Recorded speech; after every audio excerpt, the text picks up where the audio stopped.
Hello, everyone. If you found this video, I'm sorry, but we're about to talk about Game of Thrones. This is obviously YouTube, so you know what to do. We're joined by Jeff, Danielle, and the ugliest person alive. I'm not going to say my name. And we're going to talk about Game of Thrones Season 8, Episode 1. I don't remember the name of it, but Jeff's going to start us out by walking us through what we're going to be doing today. All right, yeah. So what we're going to like to do here is, we're going to theorize and stuff towards the end of the episode or as we go through it scene by scene. Took a couple notes while I was watching the show, so Nerd. we're just gonna sort of pick it apart scene by scene. Minute by minute. This isn't gonna be too long. Second by second. And we're gonna comment on what happened. And let's just start. I don't know what's going on here. They told me to come here very last minute, and I don't know what we're doing. But all right.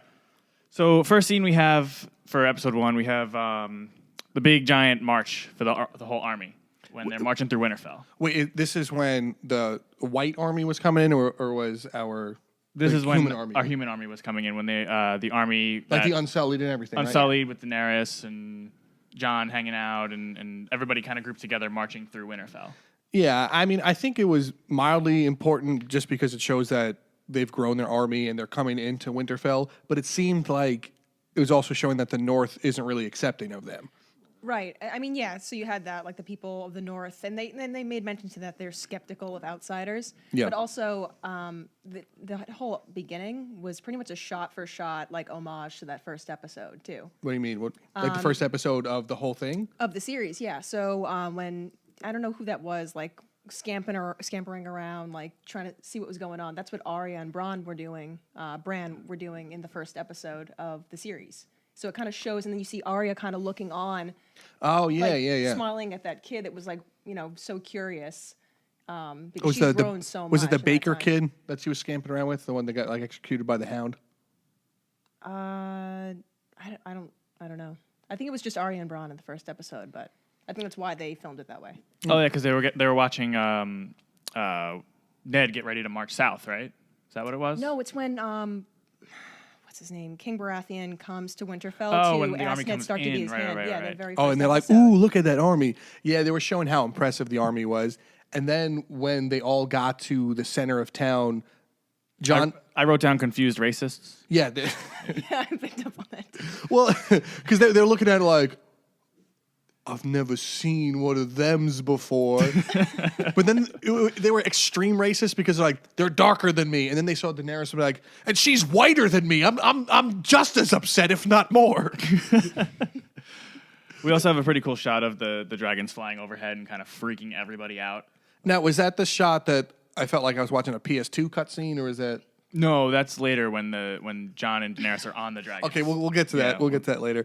So when the army and everyone showed up, Sansa just met Daenerys for the first time, right? Jon hugs her, and he says, "I don't." What does he say? So Jon first he sees Bran, I think, right? Yes, yeah, He he's the sees first Bran first, and he's like, "Hey, Bran," and then Bran like stares at him all awkwardly, and he's just like, and then Jon's like, "Hey, Sansa," and then he goes and hugs Sansa. Can we talk about how the three-eyed raven is just a mouth breather? Just sitting here like, This is the only Vinny joke I'm going to make this whole time, but he's basically Vinny.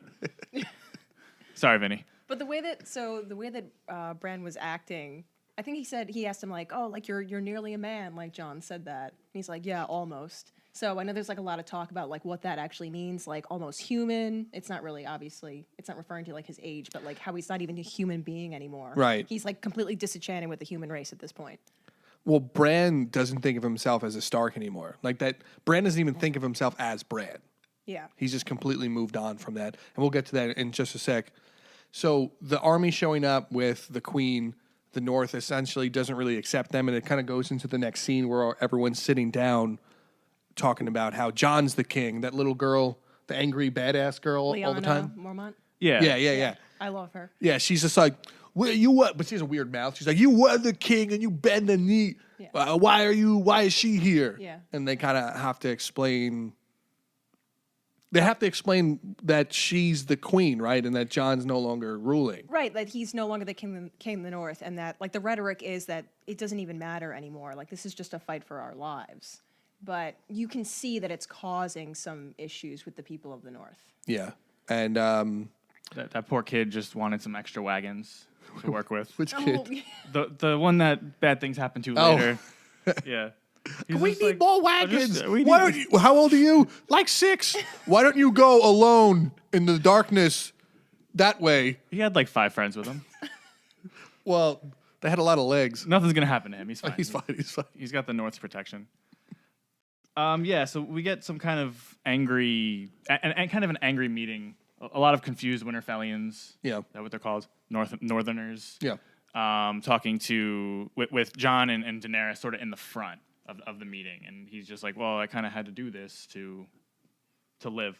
Sansa's still really annoying. Sansa's annoyed me from day one, and I still hate her. Really? I feel that her like character arc is interesting because she went from being like this I don't know, like they called her like the little dove, like this naive girl that Basic just wanted bitch. to, I want to be a she princess. Just, she just wanted to be a princess. She was just like really pining for like romantic ideals, and now she's just so aloof and skeptical, and because she's endured so much horrible shit at this point, I feel like she was given a dose of reality. So I kind of like respect her in a way now, her character, and even like in her interaction with Tyrion, like just able to like toss it back at him like that, like, oh, I thought you were the most clever man I ever met. Well, that was an amazing scene because Tyrion, as clever as he always is and was, he's saying, "Oh no, my sister has agreed to help us," and she's looking at him like, "Well, then you're a fool. I don't want to talk to you anymore." Right. Because she knows how evil Cersei is. Well, I feel like she, like Sansa's skill, like, because it kind of seems like every Stark child has like a skill or something that they're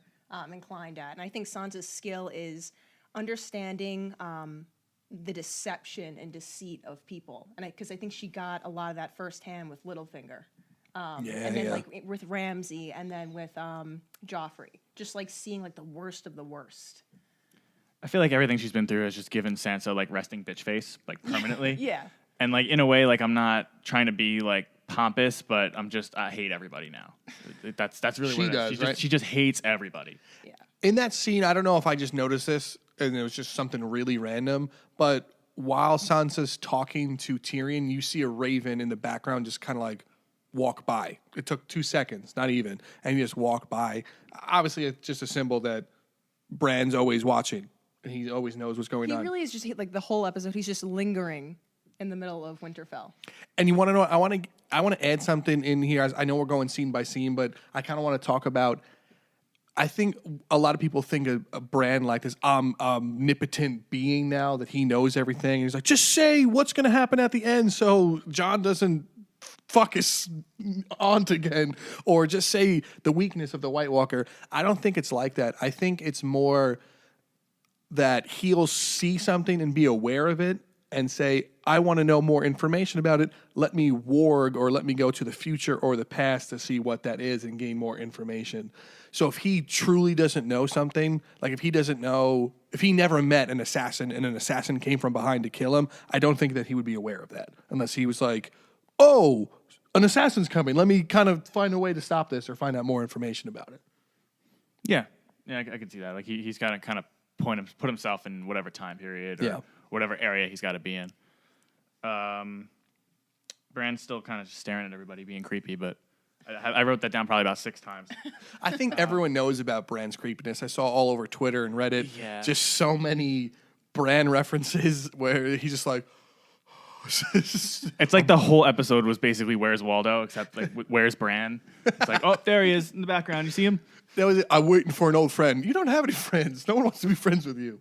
So I think after the discussion with Tyrion and Sansa, we have Arya and Jon at the tree, kind of meeting up again. Remember when they're comparing swords? Mm-hmm. And I think that is a really cool scene because Arya is such a badass, and so is Jon.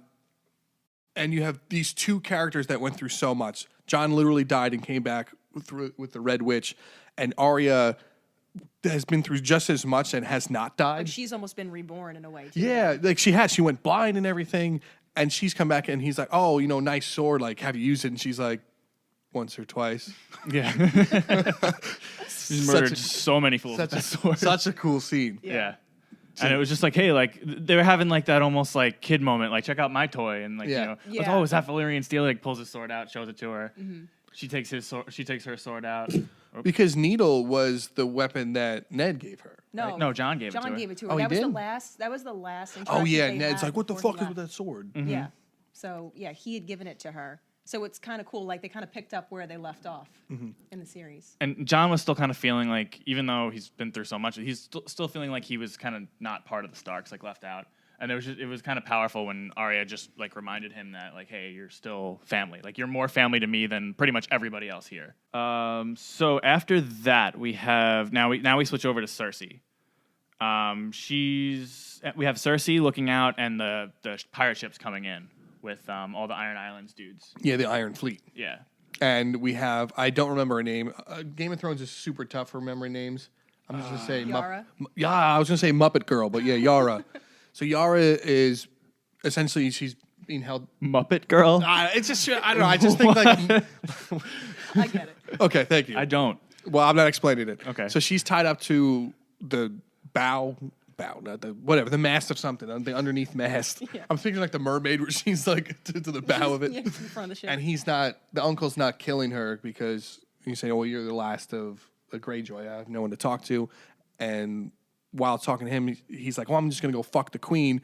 It doesn't seem like he cares. Like, he doesn't care to fight the whites. He doesn't care about anything. He just cares to be an amazing pirate and to have sex with the queens. He's just like a very like vulgar He character. I feel like he wants the Iron Throne. Like he wants to be the king. I think he's just manipulating himself into being the king. Do you think that he doesn't care or isn't aware that there's dragons? Because I know Cersei's probably like, oh, fuck, dragons. I got to think of some way out of this. Well, he knows that there are dragons because his initial plan was to go to Daenerys and He try does to know. win her over. But I think it's like when, I don't know what it's like, but he knows that there's dragons, but he doesn't know the power of what a dragon Oh, can yeah, like, do. he doesn't Well, he's like, fully oh, a understand. dragon, I'll just have sex with the queen and it's gonna whatever won't fight me. Mm-hmm. I don't know. I like him, but I don't like him How do you even like him? because he's that unknowing comic relief where he's like, I'm gonna have sex with this queen and then I'm gonna fly. Yeah, but Cersei like fully, she's just like, oh, whatever, I'll just pity fuck you to shut you up. Yeah. Is that what she did? That's basically what she did. I like the dude who he was with. I guess that's like his commander or whatever. Like the guy who's standing next to him. I've never seen him before. I don't think I've ever seen him before. Oh, but he seemed no. the only competent one in the room. That's Dave Stark. Oh, it's Dave Stark. That's Dave Yeah, Stark. the secret Dave Stark. Yeah. Well, no, he's been literally in every scene. I'm surprised you haven't seen him. No, we're not talking about Bran. Cersei was very upset that there were no elephants on the way. Yeah, why should she give a fuck about that? Elephants suck apparently across the water. But Well, they weigh too much. They're gonna sink the boat. it's true. But I feel like the elephants can stick their trunk out of the water like a snorkel. Then we have what's his name? Bronn, the sellsword. Yep. The guy's having sex a Yeah, lot. the guy with the only boob scene in the whole episode. Yeah, only boob scene. Thank God. But there were That's such a funny scene. He's basically having like a four-way, Yeah. and then the old man comes in like, and not only that, but he's having the four-way, and these women are like, yeah, and then his eyeballs melted out of his skull, and we then removed his eyelids and hung them up on our wall. and he's like, this isn't working for me. Think about that scene as well too. After the end, where he gives him the crossbow and says, you know, Cersei wants you to kill essentially the two brothers. If they don't die, you kill them. And I think what's funny, Cersei thinks she still has so much power, and she's borrowed so much from the bank that they're just going to default, and she may not even have that much money. And Bronn already said, well, she's already like negotiated me out of a castle and a wife and everything, so why would I even trust her? So I feel like Bronn is so loyal to Jaime because in the previous season, when the dragon was going to burn the two of them, Jaime saves him, and then he saves Jaime from the lake because he's in armor, he'll drown. Yep. So he had no ties to saving Jaime. He just did it because good guy Bronn. So I feel like he's like, here, kill my brother, and he's going to be, all right, and he's going to find Jaime and be like, yeah, this bitch wants me to kill you. And then she also wants him to kill Tyrion. I definitely, I don't think he's going to do it. No, I don't think so. So after that, we go back to Winterfell. And this is when Daenerys is talking to Jon Snow about Sansa, I believe. John's talking to Daenerys. Yeah, saying that was a really awkward scene, and not awkward in, like what is happening. Awkward in the fact that Daenerys was saying, "Well, your sister doesn't accept me, but she's the lady here." And John said, "Well, I accept you. These people will." And she got cut off before she can finish. She's like, "Well, if she can't trust me, then..." And then someone came by. I wanted to know what she was. If she can't trust me, I'm gonna fucking melt her face off like I Right. did with Sam's father. Yes, and I like okay, so that like for me, Sam's scene and Daenerys' scene was like the most interesting part of Pivotal, the right. episode, I think, because we're now that we know what we know about Jon Stark, how he basically has the claim to the throne. I like how you said John Stark, John. Oh yeah, okay, sorry. but it's not John Stark. Aegon Targaryen. Yeah, the actually. sixth. Yeah, I don't know, but yeah. So I think that scene, like that was the whole point of that, because you could sense like there's so much loaded in that absence of dialogue. Like you could feel like she was ramping up to like her wrath would. I want to skip the whole. What'd you call it yesterday when we were watching the episode? The never-ending story. Yeah, I'm like the never-ending story She's like this scene. because now, granted, I've upgraded myself from pleb to half pleb, and we got a 4K TV, which Dale hates. But while watching it, I also hate 4K TVs. well, It's anyway, so bad. whatever. Well, while watching it, John's on the dragon, Daenerys is on the dragon, and the way it's moving and everything, it literally looks like the never-ending story where It they're was, on like, the dragon. flipping slowly. I didn't get a chance to go back, but did anybody look at the blueprint? The blueprint that Arya handed the blacksmith? It looked like a lion's tail. I don't know what it was. Or like some kind of torch thing, right? Right, like it looked like it could. There were like two distinct pieces, I think. Yeah, or like a staff made. I don't know. It looked like it was horizontal. I don't know. I couldn't really make it out. Why would she have a blueprint? Where did she even get that? I don't know if it was more of just a drawing. Like Was it from one of the things that Littlefinger had, like one of those like rolled up scroll things that she had originally found? could have been Diddlesworth his scroll. Yeah. That would be a better name for him. Like, Yeah. I'm Lord Diddlesworth. He was a side mouth talker. You could never trust a side mouth talker. Like, Jeff, don't look over here. So everybody gets their weapon upgrades. They get the dragon glass put on there. I guess we'll figure out what what Arya wanted made later. But he seems surprised. The true heir of the throne seems very surprised about that. Well, the half true heir of the throne. Half true heir, the Baratheon heir, I guess. Does anyone remember his name for 5? Gendry. I was going to give you we go. 5 points, so you get 5 points. All right, cool. I knew it too. I just didn't want to say anything. Well, fuck you too then. Okay. Okay, so then we go to the scene with Jon talking to Sansa, where she's bitching about him giving up the crown. I think this looks like a quick scene. Yeah, they're alone, and he basically says, if you trust me, you have to trust her. Yeah. Trying to get her on the same level. Maybe he's a little scared about what Daenerys could do, but then again, he doesn't know that Daenerys melted the Tullys yet. Is it Tarleys or Tully? Tarleys. Tully is Catelyn. Catelyn's Yes. family. Yeah. So then we get to the scene that you want to talk about. Starting off with Daenerys first thanking Sam for saving That was Jorah. such a scene It because was hard to. Like, would you say it was heart wrenching? Didn't think we'd talk about it, I but thought that was a melon. it's a melon. Okay. It's just a dried up melon that we didn't eat yet. Yeah. But it might be a little bit different. This might be a little different than what you guys might think. I just want to hear what you think. That's the whole point of this. Is that Welcome. what this is? That's what no. Well, we're just alone in my house. I thought we were just rebooting our podcast without Vinny. Yeah, we are. We just didn't tell him that. Right. So in that scene, her and Jorah approach him and they're like, yeah, that's the guy that cut my arm. And she goes to thank him, and he's like, oh, I'm Sam Tarly. And she's like, of House Tarly? He's like, yeah. Basically tells him she melted the dad and the brother. But in such a way, it seemed like she was being cool about it. Like, listen, they didn't bend the knee and forced my dragon hand, so I melted them.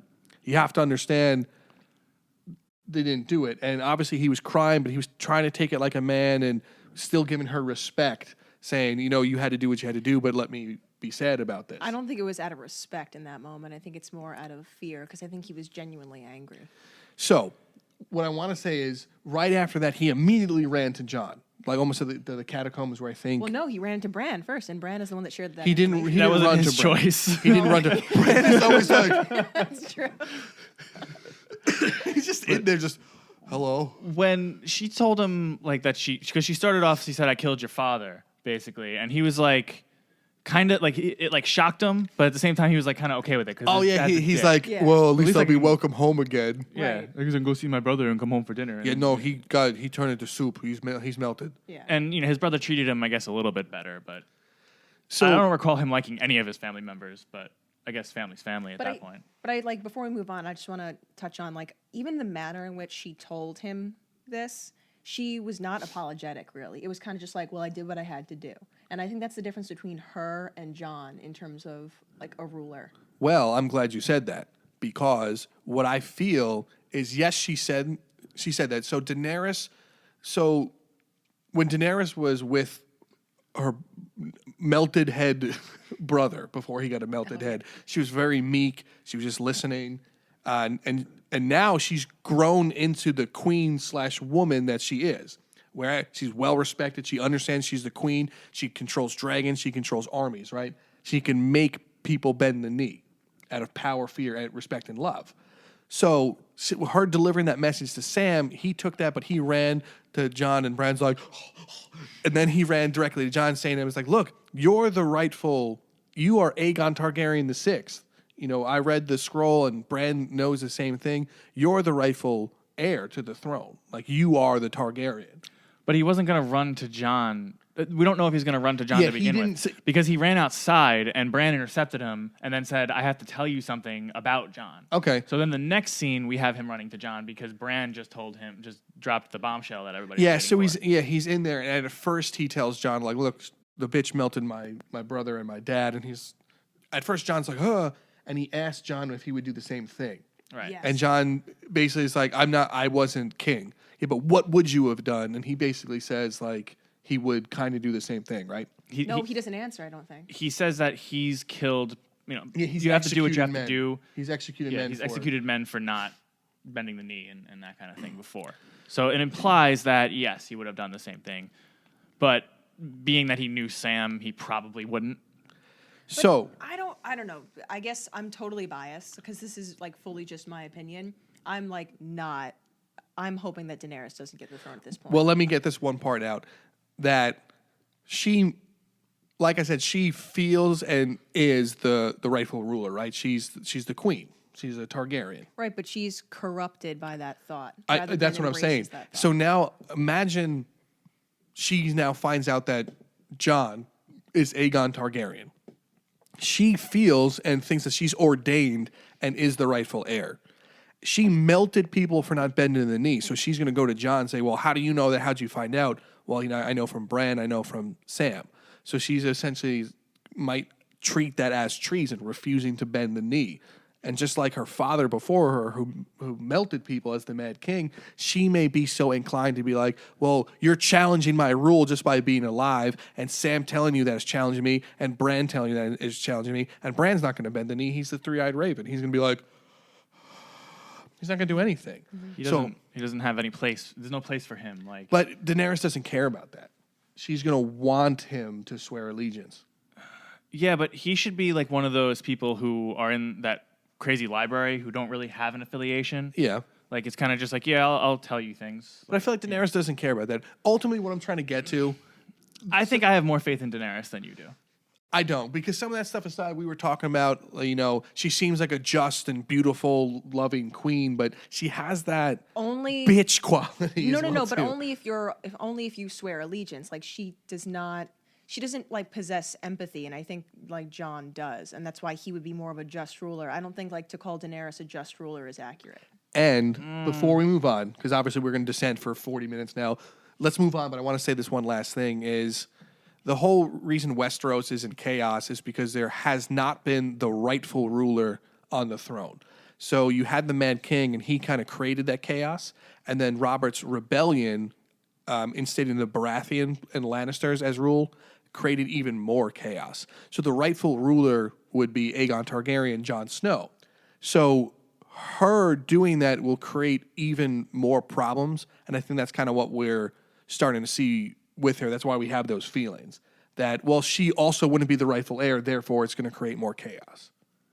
That's what I think. But I want to know what Jeff thinks. okay. I honestly, like, the fact that Daenerys opened up that whole conversation with thank you for saving Jorah. Like, she can respect people, and she humbles herself before people. That's a humble thing to do. Like, it wasn't like, oh, thanks, you did your duty. Like, it was like seriously, thank you for saving, like, Jorah. Like, that was, like, respectful of her to do that. And I think that says a lot about her character, too. It seems that she's running towards the throne while Jon Snow's running away from it, but they're both on this leash, and it has to be pulled back into a climactic headbutt where Jon exemplifies the ruler, like, look, you guys are the people, I serve you, and I want to do good, and she's the opposite. Is like, I will do good as long as you sit down and shut And up. it's almost like Daenerys's view of like ruling is going to soon be antiquated, like the old school rule versus the new school rule, where Jon is kind of looking out for all of humanity, and Daenerys still wants the throne and still wants to like rule in that old school way. You could say that, but Daenerys, also remember, Daenerys rolled through the desert world, wherever that is, freeing slaves and helping people. Right. Like, She she didn't did. just conquer and bounce. No, I don't think she's like a cold character at all. She genuinely wants the best for her followers. She wants the best for the kingdom. Okay. And she knows that, just like Aegon way back in the day when he conquered the kingdom and united everybody together, she knows that the kingdom needs to be united in order for it to be peaceful. Yeah, but here's what's really funny is Aegon, Jon Snow, did it again and is doing it again by saying, it doesn't matter your title, it doesn't matter where you come from, death is coming for us all, winter is coming, we need to join as one force. So he's inadvertently doing it again while she's kind of like forcing it. Like, I'm the ruler, let's do it my way. Versus John's like, I don't care about your title, we just need to go I do think this. like the way Daenerys comes off is almost like she's like a little naive. Like, so I hope that best case scenario, like Jon Snow can kind of lend whatever she's lacking. And so Varys did mention that where, no, not Varys, Sir Davos, like when they're looking at Jon and Daenerys in the courtyard and they're kind of talking about them. Where's Bran at that moment? He's Lurking. in the Yeah. corner. Yeah. But he said something to the effect of an ideal like rule would be, I think like a just woman and like a fair man or something, or a good man. So hopefully that means that together they can rule, and that would be like the ideal scenario. But yeah, I think that best case scenario, like Jon will help Daenerys like see potentially the error in her ways with certain things. Yeah, she's realistically doing exactly what Aegon the Conqueror did back in the very beginning, when like hundreds of years before Game of Thrones even started, when he came from the desert area, came through and conquered the entire realm and forced everybody to bend the knee to him, and then created the Iron Throne to begin with.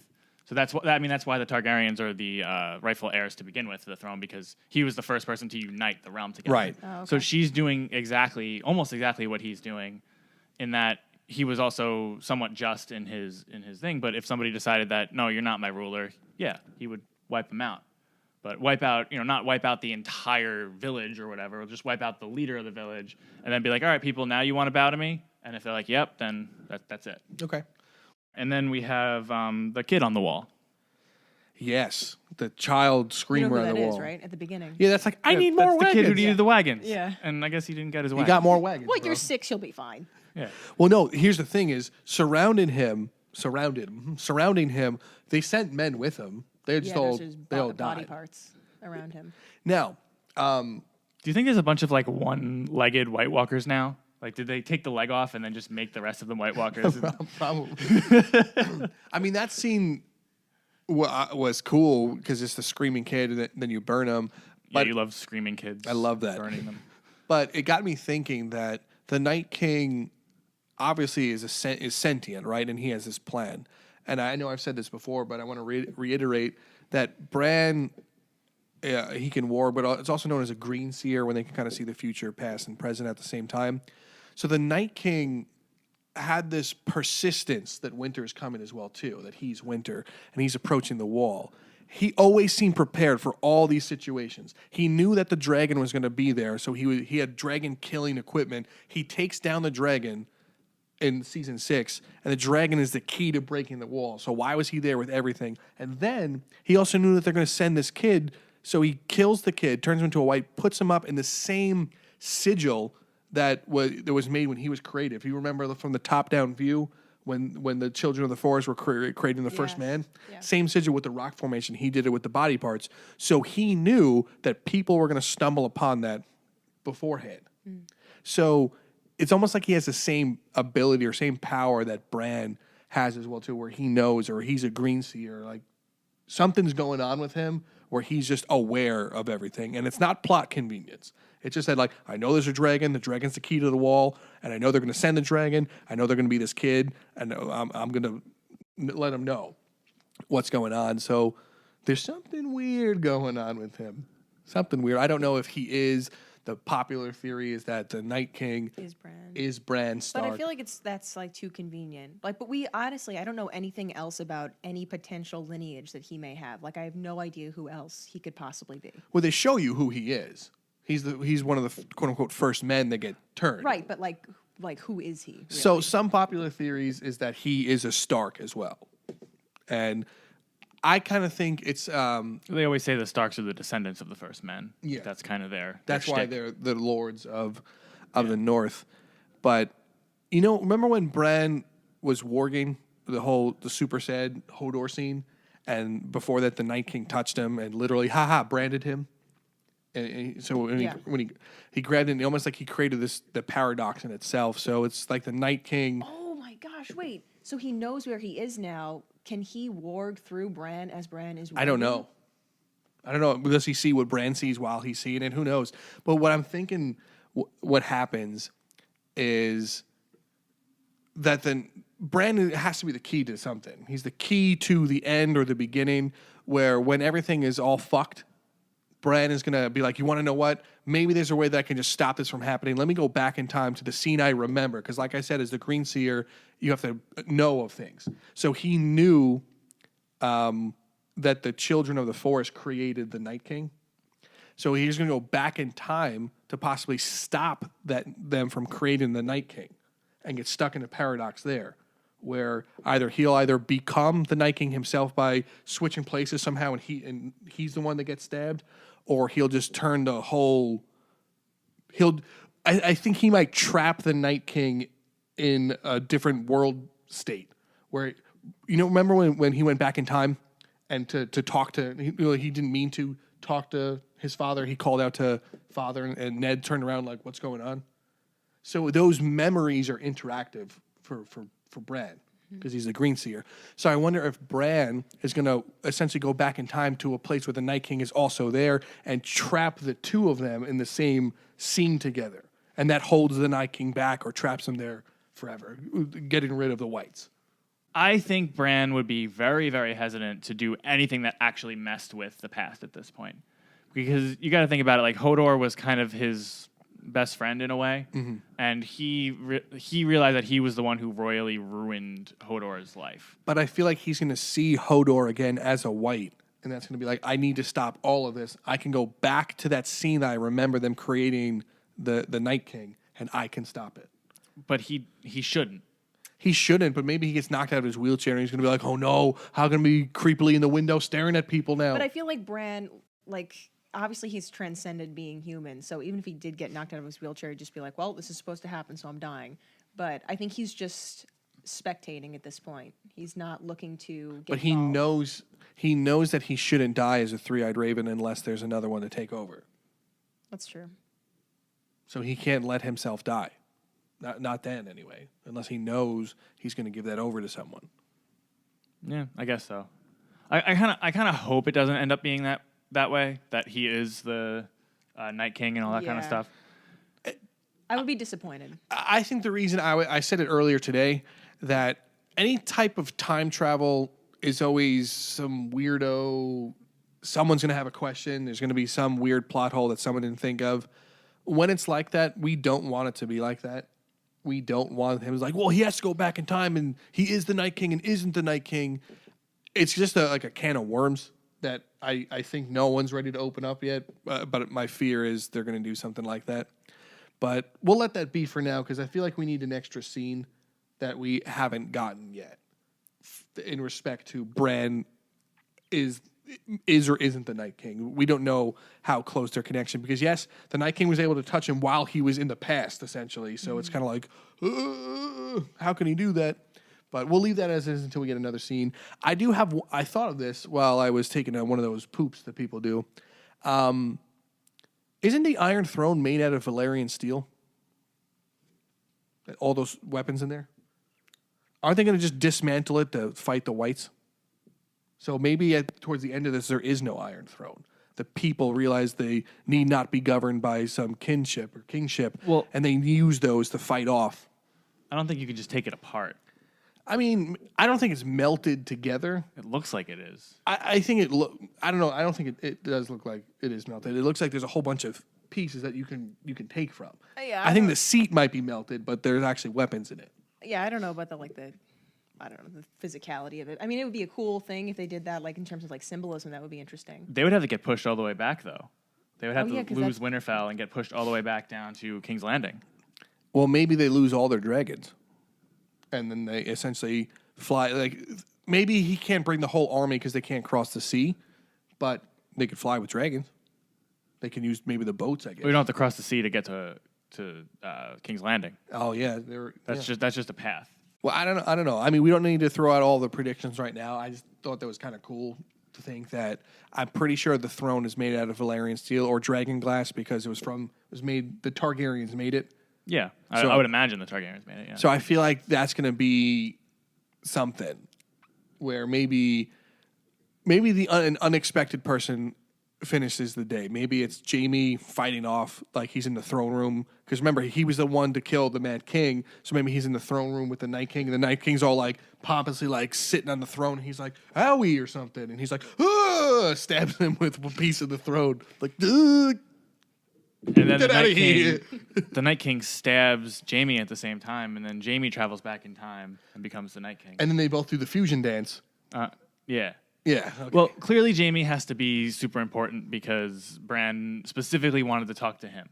Where I feel like Bran was pretty much just trolling everybody else the whole episode and being like, "Hey, I saw you taking that poop. It was a little rough there, wasn't it?" More fiber Like, for you. they're like, "Go away, Bran. Stop looking in our house at night."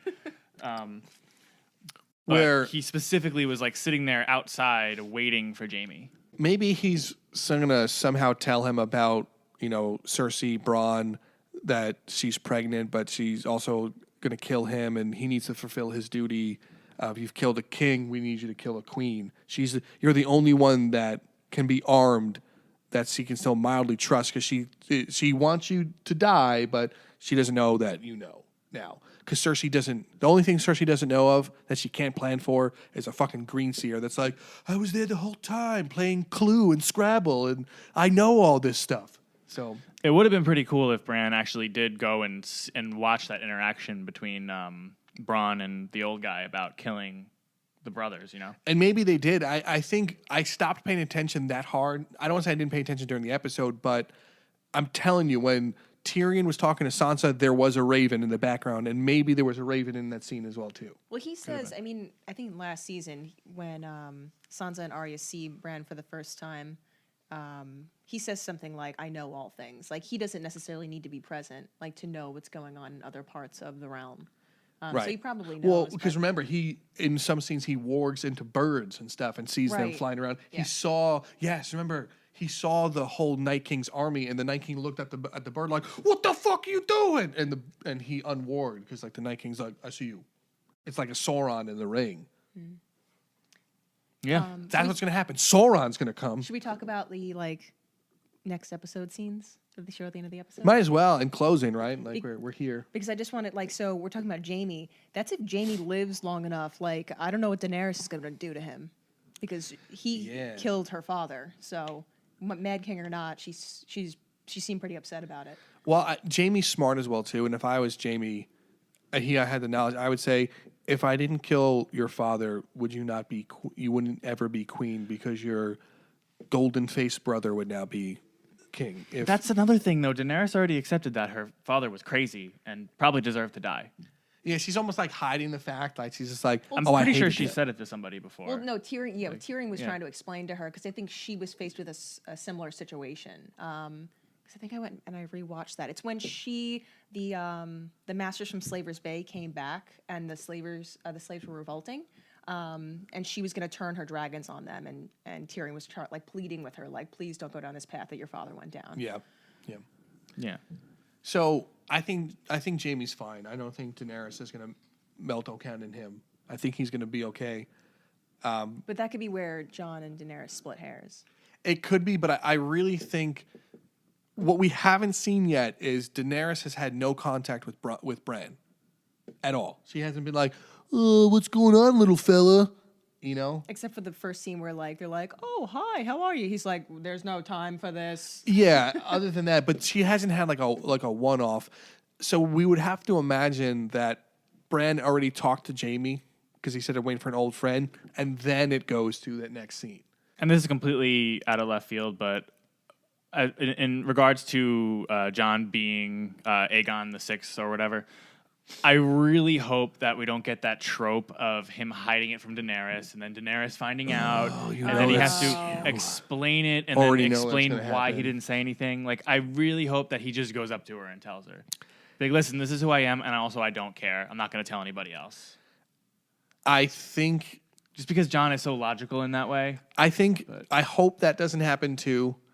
And even if it does or doesn't and tells her, like Daenerys understands that she is the rightful heir, but if another rightful heir presented itself, at this point, I don't think she would be cool with it. Yeah, I don't think so either. I feel like she'd be like, well, you are the rightful heir then, and that challenges me. And I've grown this much where I can't have that challenge. Because no matter what, he's the rightful heir at the end of this. Like, she can rise up as queen, but the Targaryens need to take that back, and it would have to be him. It would have to, just because, dramatic irony or not, like, the realm would plunge into chaos again if the rightful ruler's not on there. I do have a feeling they're going to try to drag that out and for like 2 more episodes, though. I think there's only 6 episodes in the season, maybe 8 But at like the most. it's in Jon's was nature, told like 6, I we think. said before, like he's kind of running from that throne. Like he doesn't want it necessarily. He keeps talking about how it doesn't matter. So I'm worried that he's going to. He try was to keep it running from her. the throne of the king in the north because he's more worried about. No. Like, well, yeah, any type of like royalty cast upon him. He seems to not want to have anything to do with that. And that's always the quality of. A true leader. Yeah. Well, that's all we got. If you stayed this long, thank you. This is YouTube, so you know what to do. He might execute me, so we'll catch you next Monday. We'll see you then.